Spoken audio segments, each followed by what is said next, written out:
A few minutes with Gil. Hey y'all, this is Gil.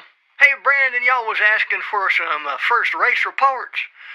Now what you probably didn't know is that old Gil used to run a little bit. So I'd like to relate the story of my first race.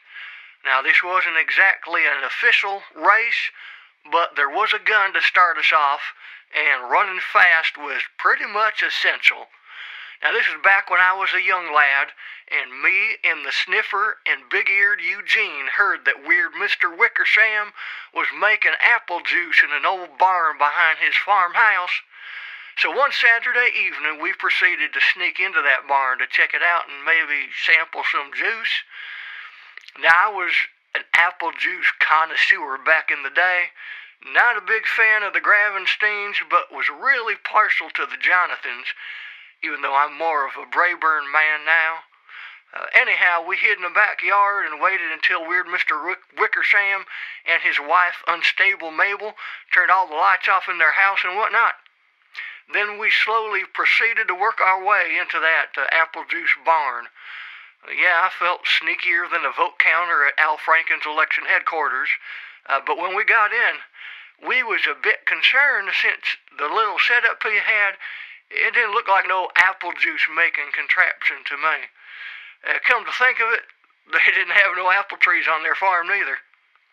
Well, the sniffer starts smelling stuff and says, "Guys, this don't smell like no apple juice, but I'm fixing to have me some."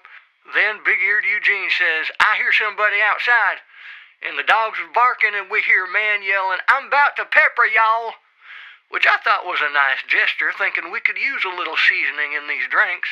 And suddenly I was more confused than Rosie O'Donnell being protected by armed guards at an anti-gun rally. Now it was about that time that I figured we was in a race, since I heard a gun go off, and sure enough, that pepper came right on through the barn doors. So we took off running through the cornfield as buckshot was flying by us like Jimmy Johnson coming out of turn number 3. I knew it was in my best interest to stay in the lead, and I didn't know how long this race would be, so pacing myself wisely was not at the top of my pre-race plan. So suddenly, big-eared Eugene cried out and veered off course. Apparently, weird Mr. Wickersham shot off one of his ears and threw him off balance, kind of like an airplane losing a wing. Now, I ain't saying big-eared Eugene's ears was huge, but the boy could listen to the Braves games without a radio, and we was nowhere near Atlanta.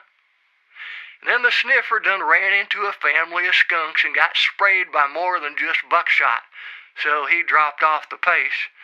And then I heard Unstable Mabel yelling something about calling General Stonewall Jackson to help flush us out, and that's when I found an extra gear and hightailed it out of there.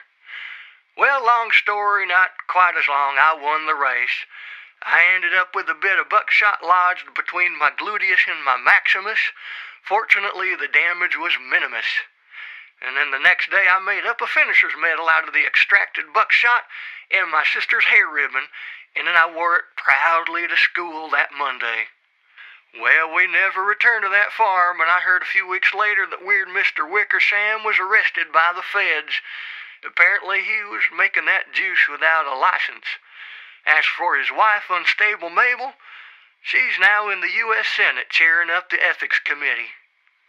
Me? Yeah, I still run when the urge strikes. Gil, you best tell me you didn't leave your dirty underbreeches in the dishwasher again. Gotta run. We'll catch y'all later.